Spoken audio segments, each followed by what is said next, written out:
अस्सलामुअलैकुम, आप face to face देख रहे हैं। मैं मोहम्मद अकबर बाजवा और मेरे साथ लाहौर स्टूडियोज़ में ताहिर मलिक साहब मौजूद हैं।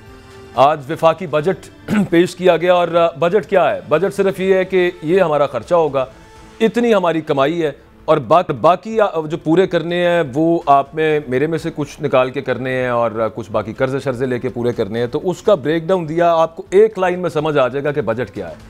आज कैबिनेट मीटिंग के बाद वज़ीर आज़म शहबाज शरीफ साहब से एक सहाफ़ी ने सवाल पूछा कि अवाम के लिए बजट में आप क्या रख रहे हैं, अवाम दोस्त बजट होगा। आगे से उनका जवाब बड़ा ज़बरदस्त था और उसी में आपको समझ आ जाएगा कि बजट क्या है। उन्होंने कहा कि दुआ करें कि कोई अवाम के लिए हम कुछ अच्छा दे दें बजट के अंदर। उसके अलावा ये आपने सुन लिया, वज़ीर आज़म भी यही कह रहे हैं। कल इकनॉमिक सर्वे पेश हुआ, उसके अंदर भी यही बात आई। आज बजट स्पीच शुरू करने से पहले इसहाक डार साहब ने 2017 से जाके सब मामला स्टार्ट किया कि 17 में क्या था। पिछला एक साल पूरा एक साल जो पीडीएम की गवर्नमेंट और उसमें जो दो फाइनेंस मिनिस्टर्स रहे वो पीएमएलएन के थे, उनका बिल्कुल कोई जिक्र एक साल का वो बीच में कन्वीनियंटली निकाल देते हैं। साथ साथ वज़ीर आज़म साहब ने कहा कि जनाब IMF की तमाम शर्तें हमने पूरी कर दी हैं, क्योंकि ये बहुत बड़ा रौला है। बजट तो आपने दे दिया, आगे वो चलेगा कैसे जब तक IMF का अगर 9वां रिव्यू कामयाब ना हुआ, IMF से किस्त ना मिली, कुछ मिल जाए थोड़ा बहुत लेकिन ना मिला तो आगे पैसे नहीं है पूरे करने के लिए जो आपने एलोकेशंस किए हैं कि ये चीज़ें हमने खर्चे करने और करने ज़रूरी हैं।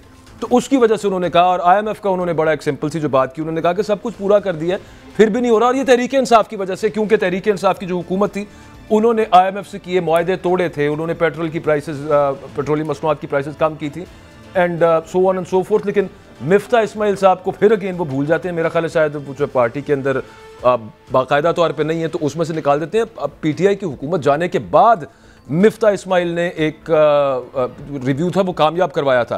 ताहिर मलिक साहब, ये चूंकि फोकस कंपैरिजन के ऊपर है, 2000 अच्छा एक तो 2017 चले जाते हैं यार, वो कमाल हो गई है। एक पूरा साल के साल का जवाब नहीं मांगा जाना चाहिए और आपको उसका हिसाब नहीं देना चाहिए।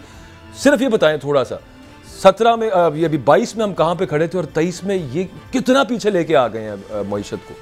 अकबर देखें, अगर आप कोई इनरेशनल बात करें, आप किसी से लड़ तो नहीं ना सकते। मुआवजा तो हमेशा आपको, मेरा ख्याल है वो अभी तक ये चीज़ को समझ ही नहीं रहे, या मेरा ख्याल है वो शहबाज शरीफ को मुझे लगता है कि कोई बांग्लादेश के वज़ीर आज़म है या इनका अपना भी तल्लुक नून लीग से है ना, जो वज़ीर खाना साहब है। इनकी जो हुकूमत जो 1.5 साल रही है वो स्वीडन में रही है, वो अफगानिस्तान में रही है। मैं सिर्फ 3 आपको चीज़ें, सिर्फ आगाज़ में डिटेल जो आप सवाल आपने किया वो भी मैं आपको दूंगा। 3 चीज़ें से मैं सोच रहा था कि यार हम किस माशरे का हिस्सा बन गया, हम इस तरह मतलब चीज़ों को एक्सप्लेन करना शुरू करते हैं। ये 2023 और 22 का अपना 24 का आपका बजट है। मैं सिर्फ देखें, आम आदमी का जो बजट है उसको 2 चीज़ों के गिर्द घूमता है। एक तो उसका इंटरेस्ट होता है, उसकी आमदनी कितनी है और महंगाई कितनी है। बाकी चीज़ें आप चलने दें, मैं वो पूरी अंग्रेज़ी है, उर्दू है, वो पूरी 1000 साल की कहानी है। आम आदमी की सिर्फ 2 टेस्ट है। मैं अब 1 साल पिछले चले जाता हूँ। इस मुल्क में जो महंगाई की शरह थी वो 12 तकरीबन 78-13% कह लें। यानी कि अगर आप 100 रुपये की चीज़ थी ना, 1 साल में, जब एंड में कर रहा हूँ तो अपना पिछली हुकूमत PTI का, तो 100 रुपये की चीज़ 113 रुपये की होगी। ये आपकी, अब आप खुद मान रहे हैं इस वक्त 38% है। मैं आम आदमी की कहानी सुना रहा हूँ 1 साल की, कि जब एक चीज़ 100 रुपये की थी तो पिछले साल जब एंड हुआ PTI की हुकूमत का तो 100 की 113 की होगी। इस बार इस साल में वो जो 100 की चीज़ थी वो 138 रुपये की होगी। अगर आप ये फ़र्क नहीं निकाल सकते तो मैं अकबर तुमसे टाइम ज़ाया नहीं करूँगा। दूसरी चीज़, ये मैं जो आपको इन्फॉर्मेशन दे रहा हूँ ज़ाती नहीं दे रहा, आपकी हुकूमत पिछले साल डॉलर में, US डॉलर में आपका जो एक पाकिस्तानी था वो $1765 कमाता था। मतलब 1 साल में जितनी आप समझ लें पाकिस्तान में जितना पैसा कमाया गया ना, उसको आप पूरी आबादी पे डिवाइड करके हर बंदे के हिस्से में $1765 है। इस बार जब हमने वो किया तो वो $1568 हो गया। यानी कि 11.2% आपकी सैलरी इनकम फीका आमदनी सुकड़ गई। मतलब 100 रुपये जिसके पास पिछले साल थे ना, वो इस वक्त आप समझे 88 रुपये। तो मेरा ख्याल है इन 2 चीज़ों को अगर आप ले लें तो मेरे ख्याल में आम आदमी की कहानी ख़त्म हो जाती है। उसकी इनकम भी कम हो गई, उसकी महंगाई भी बढ़ गई। अब मैं थोड़ी सी आपको इस बजट की भी कहानी सुनाऊँ। ये बजट पहला लफ्ज़ जो है ना, वो आप इसके बाद में शायद प्रोग्राम की ज़रूरत ना पड़े। बजट का मतलब है कि आपने जिस तरह शुरू में बताया कि हमने, ये हमारी आमदनी होगी, ये हमारे अखराजात होंगे। ये बेसिकली प्लानिंग होती है, 1 ईयर प्लानिंग। ये 6000 अरब रुपए का खसारे का बजट है। कितना? 6,000 अरब रुपया। उर्दू का मलिक साहब वो मुहावरा है ना, एग्जैक्ट है वो, आमदनी 98 खर्चा रुपया मतलब 6,000। अब आप मुझे बता दें दुनिया का कौन सा इंटेलेक्ट है, दुनिया का कौन सा ब्रेन है जो कहे कि मैं इस घर को बहुत अच्छा चलाऊंगा और मुझे इसके चलाने के लिए 6,000 अरब आप मुझे कर्जा दे देंगे, और कर्जे के बाद आप आगे आप सवाल करेंगे इसकी सज़ा किसको मिलनी है। ये $1 मिलियन क्वेश्चन। अच्छा, वो उसके अंदर जो आगे जो टैक्सेस लगने हैं नाजरीन, जो मजीद लगने हैं, 92 खरब के टैक्सेस हैं, 920 अरब यही बनता है, मैं सही कह रहा हूं? 9,200 अरब खरब, वहाँ हजार का होता है। एक्सपेक्टेड है कि आप टैक्स इतना इकट्ठा। डायरेक्ट टैक्सेस जो हैं वो 37 ट्रिलियन है, 37 खरब। और इनडायरेक्ट टैक्सेस, मलिक साहब ये इनडायरेक्ट टैक्सेस अभी जो वजीर ख़जाना साहब ने बताया है, वो जो बहुत अफ्लुएंट लोगों पे इतना बढ़ जाएगी उसकी स्लैब और वो सारा कुछ, उसको साइड पे कर देते हैं हम, अमीर लोगों पे जो आपने उनसे पैसे लेने हैं। ये जो इनडायरेक्ट टैक्स है 54 खरब के जो इनडायरेक्ट टैक्स है, ये किस में से निकलते हैं मलिक साहब? ये बड़ी इंटरेस्टिंग आपने सवाल किया। देखिए दुनिया भर में जो सिविलाइज मुल्क अपने आप को कहते हैं वो डायरेक्ट टैक्सेस लेते हैं। टैक्स किस पे होता है? इनकम पे। हाँ। मतलब आपकी इनकम मेरे से ज़्यादा है, आप रियासत को ज़्यादा पैसे देंगे मेरी। ये दुनिया का वाहिद मुल्क है जहाँ पे जो प्रपोर्शन इनडायरेक्ट टैक्सेस की, मैं आपको बाद में एक्सप्लेन करता हूँ, ये दुनिया में हाईएस्ट है पाकिस्तान में। अब इनडायरेक्ट टैक्स क्या है? अल्लाह ताला ने आपको 1 करोड़ रुपये महीना आप कमा रहे हैं, मेरी आमदनी 20,000 है। जब मैं 1 लीटर पेट्रोल देता हूँ ना तो मैं भी 40 रुपये टैक्स दे रहा हूँ, आप भी दे रहे हैं, ये इनडायरेक्ट टैक्स है। जब आपके घर में बिजली का बिल आता है उस पर जो आपने पढ़ेंगे आपकी तो इंग्लिश ही खत्म हो जाएगी, इतने टैक्स आपने डाले हैं। जिस बंदे की इनकम 50,000 है वो भी वही टैक्स दे रहा है, जिस बंदे की इनकम 1 अरब है वही टैक्स दे रहा है, और जो दिहाड़ी का 1,000 रुपया कमा रहा है वो भी वही। अब देखें मोबाइल अब लग्जरी नहीं है। आप जो 100 रुपये का कार्ड लेते हैं ना, इस मुल्क का, चले कोई उसका नाम नहीं लेते, जो सबसे अमीर आदमी है ना पाकिस्तान का, बिलियनियर जो है, वो जब 100 रुपये का कार्ड देता है वो भी 42 रुपये देता है। इस पाकिस्तान का सबसे गरीब आदमी जब 100 रुपये का कार्ड देता है वो भी 42 रुपये देता है। तो पाकिस्तान में सबसे बड़ा जो डाका है वो है इनडायरेक्ट टैक्सेस। आप बिजली का बिल देते हैं वो टैक्स हैं, वो आपको गिरेबान से पकड़ लेते हैं। जब आप पेट्रोल डलवाते हैं मोटरसाइकिल में आपको गिरेबान से पकड़ लेते हैं, भाई पैसे टैक्स दे। तो पाकिस्तान की जो हमारा निज़ाम है सारा, जो 6,000, जो आपका असल सवाल बनता था कि ये 6,000 किसने देना है, ये आपने देना है, आपके भाइयों ने देना है, एक सिटीजन ने देना है। तो मैं समझता हूँ कि हमारी जो रियासत का ये जो वतीरा है ना हमारी हुकूमतों का, कि जनाब खुले दिल से खर्चते जाओ, खर्चते जाओ, सज़ा तो आम आदमी ने काटनी है। तो अल्टीमेटली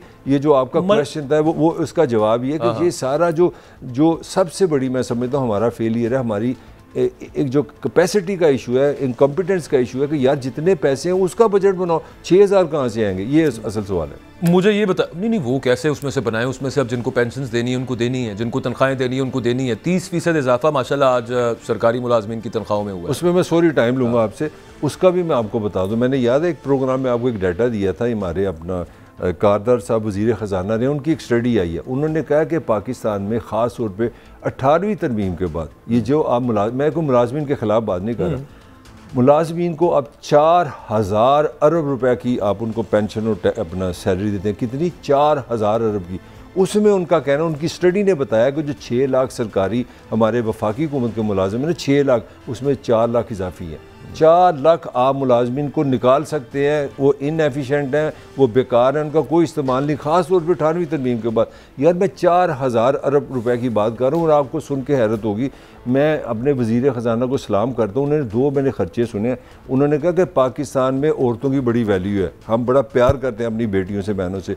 हमने 5 अरब रुपए रख दिए हैं वोमेन एम्पावरमेंट पे, 5 अरब रुपए रखे हैं वोमेन एम्पावरमेंट के लिए। और दुनिया की 5वीं बड़ी पॉपुलेशन है पाकिस्तान, जिसमें 60% नौजवान है। उसको बजट उसके लिए कहते हैं हमने तालीम फैलानी है, स्कॉलरशिप के लिए 5 अरब रख दिए। वाह, इतनी बड़ी अमाउंट। हाँ बाय गॉड, यानी कि 4,000 अरब रुपया मेरा सरकारी मुलाजिम के लिए रखे हैं, और मेरे बच्चों के लिए जिन्होंने तालीम लेनी है, स्कॉलरशिप, मैं ब्रिलियंट बच्चे की बात कर रहा हूँ, 5 अरब। और पाकिस्तान की औरतें अब आप पकड़ी नहीं जानी, उन्हें स्वीडन नार्वे तो अकेले चली हैं। पेंशन सर 761 अरब पेंशन है, 761 अरब की। तो यही तो बजट है, ये सारा बजट अपना रियासत का है, ये सारा मशीनरी हुकूमत का है। वो आप कह रहे थे ना वो कम कर दें, उसका खर्चा कैसे कम कर दें? उसमें से यही हो सकता है कि अच्छा डेवलपमेंट ऑलरेडी आपने बीच में से स्लैश कर दी हुई है, बिल्कुल ही खत्म ना होने के बराबर हो गई हुई है ना, उसका नहीं आप कर रहे। अच्छा जी, ये चूंकि आगे सूबों का मामला आ जाएगा, सूबे देखेंगे, चले विफाक नहीं करता, लेकिन उसके अलावा ये जो आपके हुकूमत चलाने का खर्चा आपका 714 अरब रुपए, उसके अलावा पेंशन आपकी 761 अरब रुपए, आप लफ्ज़ से यूज़ नहीं कर लीजिए कि ये पाकिस्तान को लूटने का जो तरह देते हैं। मसलन अपना जो PI है इस साल वज़ीर ख़जाना साहब बता रहे को तकरीबन 350 अरब का उनका डेट सर्कल, बिजली का जो आपका निज़ाम है 2600 अरब, आपका जो स्टील मिल है तकरीबन 50 अरब। बीच में उन्होंने ये भी कहा है, ये आज ये भी बात हुई है, उन्होंने कहा है कि 500 अरब रुपया हम इस साल के अंदर हमने मार्क किया हुआ कि हम प्राइवेटाइजेशन से कमाएंगे। वो बात की अब पता नहीं कौन सी प्राइवेटाइजेशन होनी है, वो PIA की होनी है, स्टील मिल की होनी है कि नहीं। गुजारिश है कि आपने इतनी बड़ी रियासत बना दी, इतने मुलाजमीन रख लिए और उसके बाद कोई मुझे एक रियासती पब्लिक मुझे एक इंडस्ट्री, एक पब्लिक ऑफिस, एक पब्लिक कारपोरेशन बता दें जो प्रॉफिट में, मुझे इसका आप जवाब दें। बिल्कुल नहीं, प्रॉफिट छोड़ के बड़े बड़े लॉस हैं। तो डीएन हमें तो दोनों तरफ से बॉटम लेस पेंदे के बगैर वाले बर्तन है, जितना मर्जी आप उनके अंदर तो दोनों तरफ से जूती है, निकलता जा रहा है। बिल्कुल आवाम को तो दोनों तरफ से जूती है। एक और चीज पे बात करनी बड़ी जरूरी है, IMF का जो बार बार जिक्र हो रहा है ना, इसके ऊपर जरा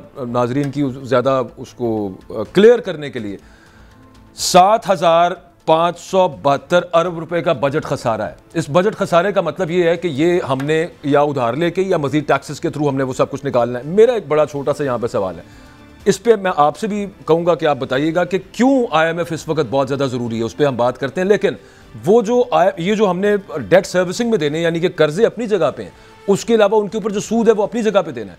जो अगले कर्जे लेने हैं मलिक साहब, और उसके ऊपर जो अगला सूद बनना है, मैं एक छोटी सी बात उसके अंदर शेयर करूं। ये किसी दौर में था बजट फिस्कल डेफिसिट, तो आपका यानी कि डिफरेंस जो है, खर्चा इतना है और आमदन इतनी है, वो 2% से 3% से 4.2% से होता हुआ आज की तारीख के अंदर जो प्रोजेक्टेड है अगले साल, वो पता है कितना होगा? 7.7%। मतलब ये कि सर अगर अभी 7,500 अरब का आपका खसारा है ना, अगले साल कितना, अगर अभी 4% है उसको 7% चले जाए, ये 10,000 अरब पे सिर्फ आपका डेफिसिट चला जाएगा। वो कितों करने ने पैसे, प्रोडक्शन आपकी बढ़ कोई नहीं रही यहाँ पे। वही गुजारिश में कर रहा हूँ। देखिए IMF का क्या मसला है। IMF का मसला है, एक तो हम दुनिया की शायद वाहिद हुकूमत है या रियासत है जो बैंकों से कर्जा, IMF बेसिकली आपको लोन देता है कम इंटरेस्ट पे, वन लाइनर है वो। उन्होंने उसको वो बेल आउट का एक नाम दिया कि जो मुल्क वो समझते हैं, गोरों ने ये सिस्टम बनाया, उसमें अमेरिका के पैसे हैं, चाइना के पैसे हैं, सारे ममालिक के पैसे हैं। उन्होंने कहा जनाब अगर आपके माली हालात ख़राब है ना, अब हमसे लो इंटरेस्ट पे सूद ले लें, अपना मसला ठीक कर लें। पहले तो हमने वर्ल्ड रिकॉर्ड बनाया, मेरा लिए हमें सिर्फ अर्जेंटीना ने कम्पीट किया, तो 23 हमने बेल आउट्स लिए। 70-75 साल उम्र है, मेरी उम्र कितनी है? 75 साल। 23 बारी जैसी IMF को लोग जाकर ना लोन लेता है, पहली बात। अब चक्कर ये है कि इस बार जो पाकिस्तान के लिए मसला जो छुपा हुआ है, किसी को समझ नहीं आ रही। पहले जो अरब ममालिक थे ना, वो जिस तरह भाईचारा नहीं होता, यार तन पैसे देने लो ले लो। अब उन्होंने जो ठंडा चलाया ना, वहाँ से पाकिस्तान फंसा है। वो कहते हैं जब तक आप IMF के सिस्टम में नहीं आएंगे हम आपको पैसे नहीं देंगे। आपको याद होगा सऊदी वज़ीर ख़जाना ने स्विट्ज़रलैंड में स्पीच की थी कि अब हम किसी दोस्त मुल्क को, मुस्लिम ममालिक को, क्योंकि थोड़ा सा वो पैसे पूसे दे देते हैं, कहते हैं अब हम नहीं देंगे, अब आप एक सिस्टम में रहेंगे तो पैसे देंगे। पाकिस्तान को वहाँ से मसला हो गया, फ्री लंच इज़ ओवर। अब नुकसान ये है कि आपने तो मुल्क चलाना है सिर्फ उधार से। एशियन बैंक से आपने पैसे लेने हैं, वर्ल्ड बैंक से आपने पैसे लेने हैं, पेरिस क्लब से आपने पैसे लेने हैं। अब दुनिया में जहाँ पे भी आप पैसा लेना चाहते हैं, वो कहते हैं जी कि पहले आप IMF की क्लियरेंस उसके बाद मिले। तो ये मसला 1 बिलियन 1.5 बिलियन का नहीं है, ये हिलेगा तो आपको बाकी लोन्स। एक चीज़ ना यहाँ पे मलिक साहब, आप चूँकि कॉमर्स रिपोर्टिंग भी करते रहे हैं, आप इन चीज़ों को हम एक आर्ग्यूमेंट आता है, आर्ग्यूमेंट ये आता है, और ये वैसे किसी हद तक ये दुरुस्त भी है, पाकिस्तान में एप्लीकेबल क्यों नहीं है, इस पे मैं आपका जवाब चाहता हूँ। वो ये कहते हैं कि कर्ज कोई बुरी चीज़ नहीं है, पर से ये कोई इतनी बुरी चीज़ नहीं है। दुनिया के बड़े बड़े इकोनॉमिस्ट लिखते हैं कि दुनिया की जो इकोनॉमी है वो इतनी एक्सपैंड ही इस वजह से की कि क्रेडिट वाला सिस्टम आपको मिल रहा है और आप खर्च कर रहे हैं और डेवलप हो रहा है सारा कुछ। अमेरिका का ट्रिलियंस में कर्ज है, सबसे ज़्यादा अमेरिका दबा हुआ कर्जों के नीचे, और बाकी भी दुनिया के बहुत सारे ममालिक। लेकिन अमेरिका का पाकिस्तान से क्या मुकाबला, ये अपनी जगह पे एक बात है। पाकिस्तान में ये कर्जा आके एक जो आर्ग्यूमेंट आता है कि ये दुरुस्त है कि यहाँ पे भी हो सकता था सब कुछ, और एक दौर तक सब कुछ होता रहा जब तक करप्शन इतनी प्रेवलेंट नहीं हुई, इसकी वजह से हमें जो कर्जे हैं उनका फायदा कोई नहीं होता। ये बात दुरुस्त है, या फिर हमें कर्जों का फायदा क्यों नहीं हो रहा, पूरी दुनिया क्यों डेवलप हो रही है? इंडिया के भी कर्जे हैं। एक्सीलेंट क्वेश्चन, मुझे यकीन करो इतना अच्छा लगा ये सवाल, क्योंकि यहाँ कभी किसी ने इस चीज़ को छेड़ा नहीं है। अब मैं आपको याद होगा 2017-18 में जब PTI के चेयरमैन साहब तकरीरें फरमा रहे थे ना, उन्होंने एक लफ्ज़ यूज़ किया था, प्रिंसटन यूनिवर्सिटी अमेरिका की, मियाँ आतिफ पाकिस्तानी ओरिजिन का बंदा है और ये दुनिया का टॉप ब्रेन में आता है। आप अभी गूगल कर लें मियाँ आतिफ, नहीं कोई शक, ठीक है। आप सुने वो क्या कहता है, मेरी की औकात मैं उससे जो सीखी है जी, उसने कहा कि उससे भी यही सवाल किया गया, उसने इसका जवाब ये दिया कि लोन लेना, जो कैपिटलिस्ट इकॉनमी है वो सारी लोन से चलती है। पैसा लेते हैं, अब आपसे मैंने लिया 2000 रुपया, मैंने ये कब बनाया 2000 रुपये आपके लेके ना, 2000 कब से मैंने 3000 कमाया, आपको मैंने सूद दे दिया, 2200 आपको वापस दिया, मेरी आमदनी 800 रुपये होगी। हमारे सारे कर्जे नॉन प्रोडक्टिव हैं, नॉन डेवलपमेंटल हैं। यही तो मैं आपको समझा रहा हूँ, हमने सारी रियासत पे खर्चना है। ये जो 35% तरह 4000 अरब जो आपने तरह देनी है लोगों को, भूल गए पिछली इतवार को अपना जो प्रोग्राम कि जो IG के साथ 17 मुलाजम है, चीफ सेक्रेटरी के साथ 35 मुलाजम है, और जिस रियासत ने सारा नॉन प्रोडक्टिव एक्सपेंस करना है, गाड़ियाँ लाओ, एयर कंडीशन चलाओ, बिल दो, आप अगर लोन लें, अब मैं आपको छोटी सी दूसरी मिसाल दूं जो आपका बड़ा अच्छा क्वेश्चन है, आपने लोन लिया, आपने पाकिस्तान में को कार इंडस्ट्री लगा दी होती तो लाख रुपए कर्जा लिए, मैं मिसाल दे रहा हूँ, आपने उसको सूद के साथ 15,000 के साथ 1,15,000 वापस कर दिया।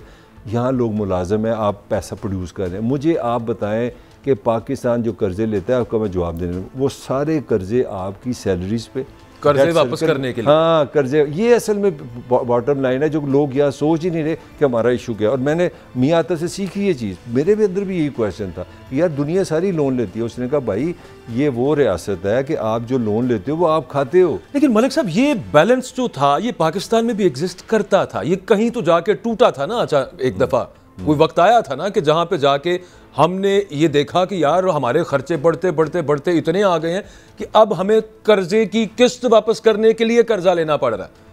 नहीं, इसमें तो थोड़ा सा ईमानदारी से मैं बताऊं तो मैं ये जाती रहा है। आपको पता है मुशर्रफ को सबसे बड़ा एज क्या मिला था? मुशर्रफ को IMF ने, दुनिया ने ये कहा था कि भाई आप कोल्ड वार हमारे साथ लड़े हैं ना, कर्जे रोक लो, हाँ ठीक, पे नहीं करने। हमने ये नहीं सोचा कि हमें ये एक स्पेस मिली है, हमने कहा जी खर्चे बताओ और डेवलपमेंट करो। मतलब डेवलपमेंट से मुराद मैं वो लफ्ज़ उधर जाना नहीं चाह रहा। आपने रियासत का स्ट्रक्चर बड़ा करते गए, महकमे बड़े करते गए, बिल्डिंगें बड़ी करते रहे। वो एक ना उस पर ब्रेक भी लेनी है, वो मैं वैसे आखिरी सिर्फ उसके ऊपर ही बात, वो फरीद ज़करिया उसके ऊपर ये कहता है कि वो जैसे सिंड्रेला की स्टोरी थी ना, कि उसको ये लग रहा होता है कि यार पार्टी चल रही है, डांस म्यूजिक ज़बरदस्त है, 12 बजने में भी बहुत टाइम है, 12 बजने में भी बहुत टाइम है, 12 बज गए और पता ही नहीं चला कि हुआ क्या। 12:30 बज गए ना, 12:30 बज गए ने। ब्रेक लेते हैं जी, ब्रेक से वापस आते हैं। तो जो आगे हुकूमत की कंटेंडर पॉलिटिकल पार्टीज़ हैं, ख़ास तौर पे इस वक्त पीपल्स पार्टी, PMLN, इनका क्या आगे प्लान है, माशी प्लान क्या है, अपने मुंह से वो क्या प्लान बता रहे हैं, कहाँ पे बहुत बड़े बड़े दावे हैं, उनकी भी थोड़ी कलाई खोलते हैं एक ब्रेक के बाद।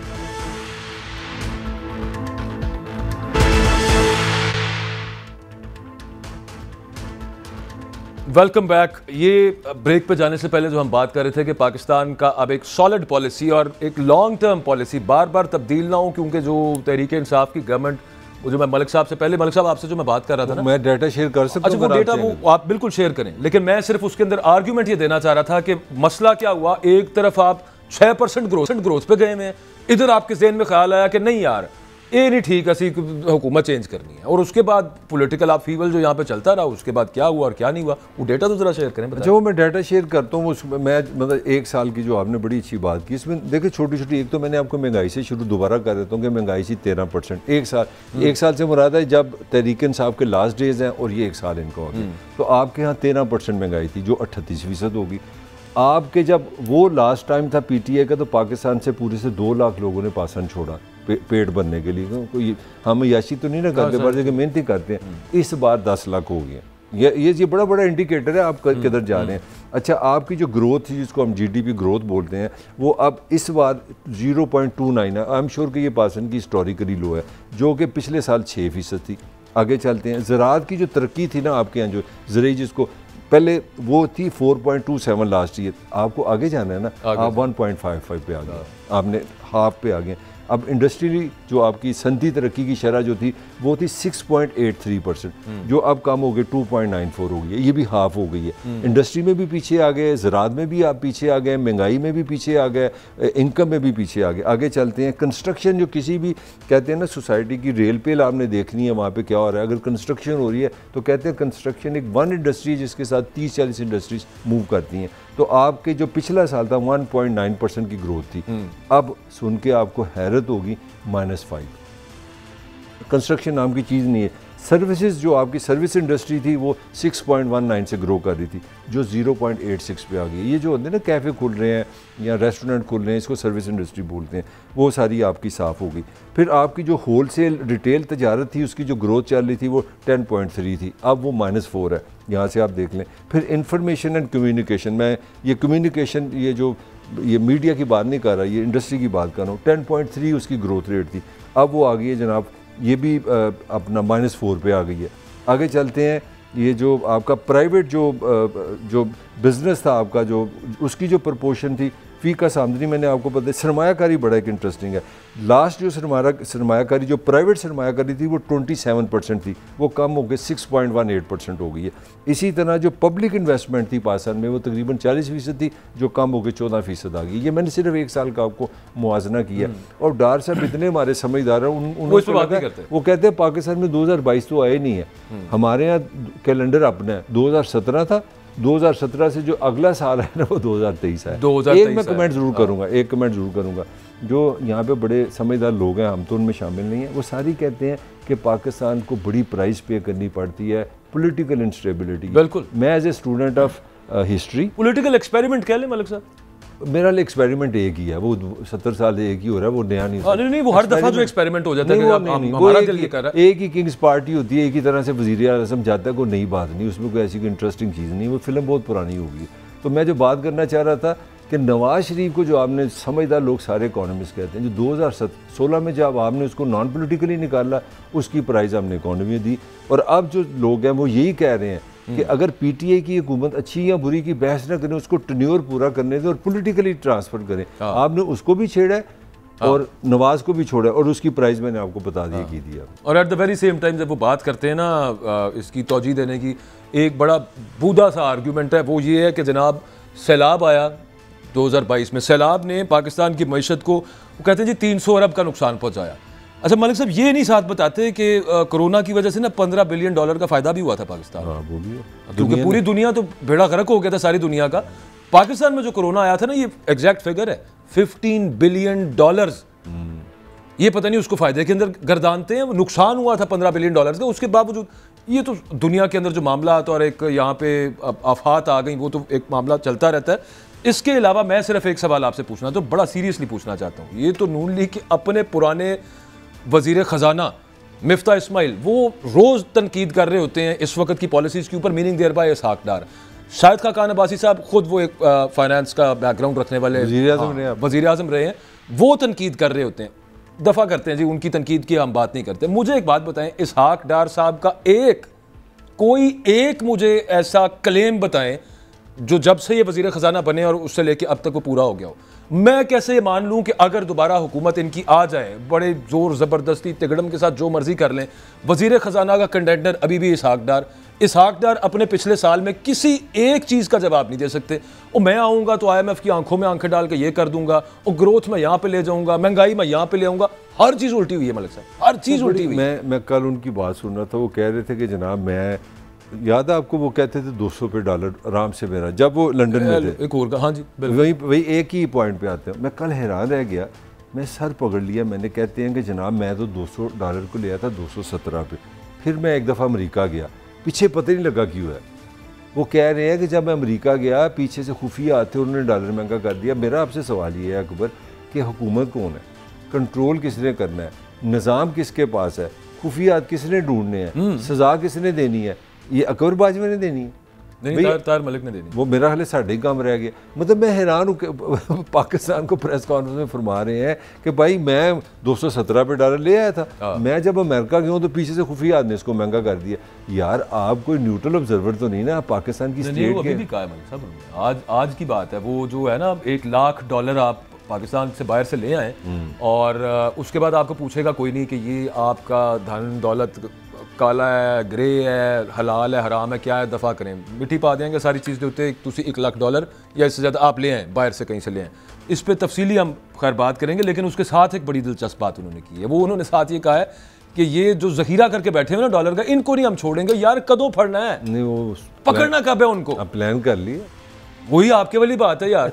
वो हर वक्त कहते हैं वो डॉलर ज़ख़ीरा कर लिया, उसकी मैं अमेरिका गया, पीछू आया हो गया, अब तो आप पाकिस्तान के अंदर मौजूद हैं, नहीं यार, वो याद है आपको, वो कहते हैं कि अभी तो मैं जहाज पे चढ़ा नहीं हूँ, तो पहले मार्केट को पता चल गया। हंसी वाली बात है। अगर ये अगले वजीर खजाना फिर होंगे पाकिस्तान के। मेरा सवाल ये है कि मेरे मुल्क का जो वजीर खजाना है, अगर वो अमेरिका गया तो उसने हाथ से तो नहीं ना डॉलर रोकना था। हाँ जी, वो तो आपने सिस्टम चलाना है। सिस्टम चलता है तो ये आर्गूमेंट आप बाय करने को तैयार है कि किसी मुल्क का वजीर खजाना जो है वो बाहर गया है तो वो डॉलर उसके कंट्रोल से निकल गया। इसका मतलब है कि निज़ाम है ही कोई, इसका मतलब है सिस्टम है कोई नहीं। इसका मतलब है ना स्टेट बैंक काम कर रहा है, ना FBI काम कर रही है, ना एजेंसीज काम कर रही हैं, आपको पता ही कोई नहीं। ये पिछले दिनों ना मलिक साहब एक और वो हुआ है, आखिरी हमारे पास 2 मिनट है।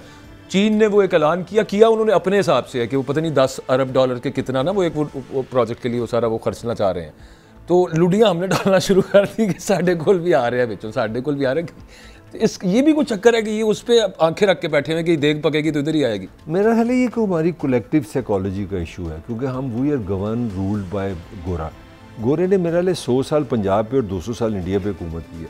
मेरा उन्होंने 200 साल में इंडियन माइंड जो बना दिया ना, वो इस तरह बनाया कि जो भी होगा ना बाहर से होगा। ये बड़ी मैं एक मतलब इंडिया वाले निकल आए इसमें। नहीं, वो तो इंडिया वाले निकल गए ना, तो हमने तो फंसे रहना। तो मेरा लिए हमारी जो सब कॉन्शियसली एक अंडरस्टैंडिंग है ना, वो एक तो ये है कि हमने खुद कुछ नहीं करना। हमारे अच्छे खासे पढ़े लिखे दानिशवर लोग ये वैसे करते हैं कि अमेरिका के साथ रहेंगे तो ये फ़ायदा है, चाइना के साथ ये फ़ायदा है। एक गल नहीं करनी कि यार आपने संभाल ली पाकिस्तान, आप ही ना कुछ कर ली ना, चीन के साथ ये फ़ायदे हैं और अमेरिका के साथ ये फायदे हैं। हमने खुद कुछ नहीं करना। बिल्कुल वही वाला मामला है। मैं पिछले दिनों भी आपके साथ वो शेयर कर रहा था कि सिकंदर आजम जिसने पूरी दुनिया पे हुकूमत यार उसको आजम ना कहो, क्योंकि उसने दुनिया पे रूल किया, पूरी दुनिया पे रूल किया, लेकिन पूरी दुनिया से उसने खराज वसूल किया। मुझे बड़ा अजीब लगता है। लेकिन उसमें से देखें, उसमें से जूलियस सीजर ने क्या सीखा? उसने कहा यार इतनी कामयाबियां एक बंदे की, और वो डिप्रेस हो जाता था उसको पढ़ के।